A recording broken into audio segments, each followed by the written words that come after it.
Hi అండి, అందరికీ నమస్కారం. Welcome to my YouTube channel. ఈ వీడియోలో ఏపీ పెన్షనర్లకు సంబంధించి పెండింగ్ బిల్ల సమాచారం అండి. డిఏ, ఐఆర్ 11వ పిఆర్‌కి సంబంధించిన అరియర్స్ పరిస్థితి ఏంటి అన్న వివరాలు కనుక ఈ వీడియోలో చూసుకున్నట్లయితే, వీడియోకి అయితే ఎక్కడైనా స్కిప్ చేయకుండా ఎండ్ వరకు చూసినట్లయితే ఆ వివరాలన్నీ కూడా మనం ఇప్పుడు ఈ వీడియోలో తెలుసుకుందామండి. వీడియో అయితే ఎక్కడైనా స్కిప్ చేయకుండా చివరి దాకా చూడడానికి ప్రయత్నం చేయండి. అలా వీడియో నచ్చినట్లయితే ఒక లైక్ చేయండి. ఇంకా సబ్స్క్రైబ్ అవ్వనట్లయితే మన ఛానల్ సబ్స్క్రైబ్ చేసుకున్న ద్వారా నేను చేసే ప్రతి ఒక్క వీడియో మీ వరకు రీచ్ అవుతుంది. ఇక ఆలస్యం చేయకుండా వివరాల్లోకి అయితే వెళ్ళిపోదాం.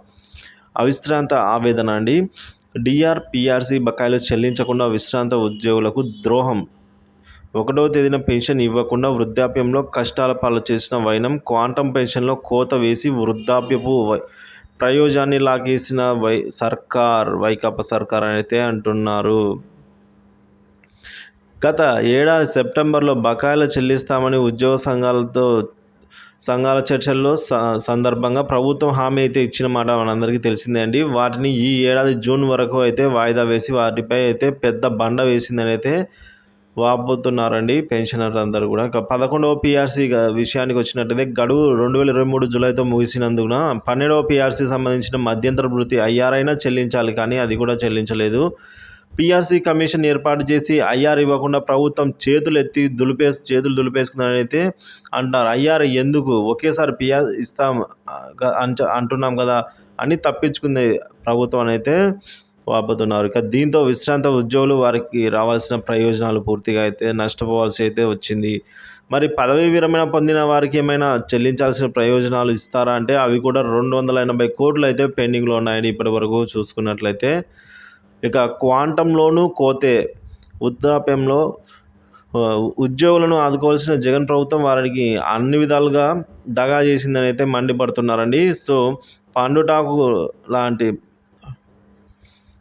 పండుటాకులతో కన్నీళ్లు పెట్టించింది ప్రభుత్వం అంటున్నారు. ఇక వయస్సు రీత్యా పెద్దవారిపై అయితే కనీసం కనికరం కూడా లేకుండా వ్యవహరించింది. 70 ఏళ్ల ప్రాయంలో ఇవ్వాల్సిన అదనపు క్వాంటం పెన్షన్ను 70 ఏళ్లు నిండిన తర్వాత ఇచ్చేలా సవరణలు చేసింది అని అయితే అంటున్నారు. సో దీన్ని సుప్రీంకోర్టు అయితే తప్పు పట్టిందండి. 70 సంవత్సరాలు పడిన తర్వాతనే, పూర్తి కాదండి, 70లోకి ఎంటర్ అయితేనే క్వాంటం పెంచాలని అయితే సుప్రీం ఇక్కడ మనకు ఒక గుర్తు చేసుకోవచ్చు మనము సుప్రీంకోర్టు తీర్పు.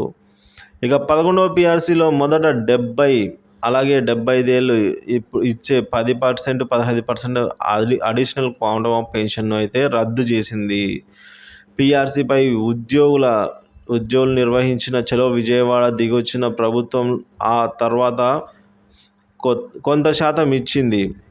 గత టీడీపీ ప్రభుత్వం హయాంలో 70 ఏళ్ల ప్రారంభంలో 10%, అలాగే 75 ఏళ్ల ప్రారంభంలో అంటే 75 ఏళ్ళు అలా పడితేనే 15% క్వాంటం పెన్షన్ ఇవ్వగా జగన్ సర్కార్ 2 విడతల్లోనూ 3% చొప్పున కోత విధించింది. 10%, అలాగే 7%, 15%, ఈ విధంగా ఈ 10%ని 7%గా మార్చింది. 15%ని 12%గా, ఈ విధంగా ప్రతి దాంతో 3% కోత పెట్టింది జగన్ సర్కార్ అంటున్నారు.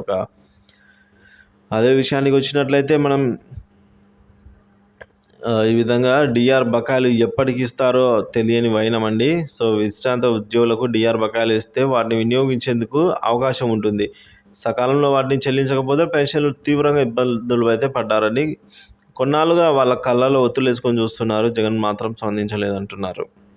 మరి 2018 జూలై, 2019 జనవరి డిఆర్లకు సంబంధించి 66 నెలల బకాయిలను పెన్షన్లకి ఇవ్వలేదు కదా. ఈ 1500 కోట్లు నగదు రూపంలో చెల్లించాల్సి ఉండగా వాటిని అతిగతి లేకుండా వదిలేశారంటున్నారు ప్రభుత్వం వారు. ఇక దీన్ని గత చర్చల్లో సందర్భంగా జూన్లో చెల్లిస్తామని ప్రభుత్వం హామీ ఇచ్చిన వేళ ఇక ఈ 5 ఏళ్లలో చెల్లించాల్సిన మొత్తం వచ్చే ప్రభుత్వం పైకి నెట్టేసిందని కూడా అంటున్నారు.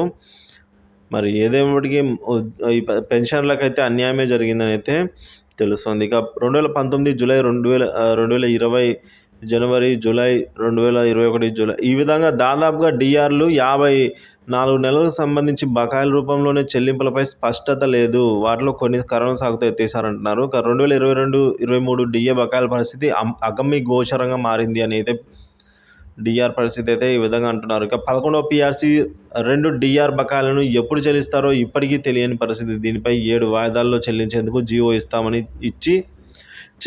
ఇప్పించి ఇవ్వకుండానే ప్రభుత్వం తప్పించుకుంది. ఇవి దాదాపుగా 750 సారీ అండి 7,500 కోట్లు అయితే పెండింగ్లో ఉన్నాయి ఇప్పటికీ. సో మరి చర్చల సందర్భంగా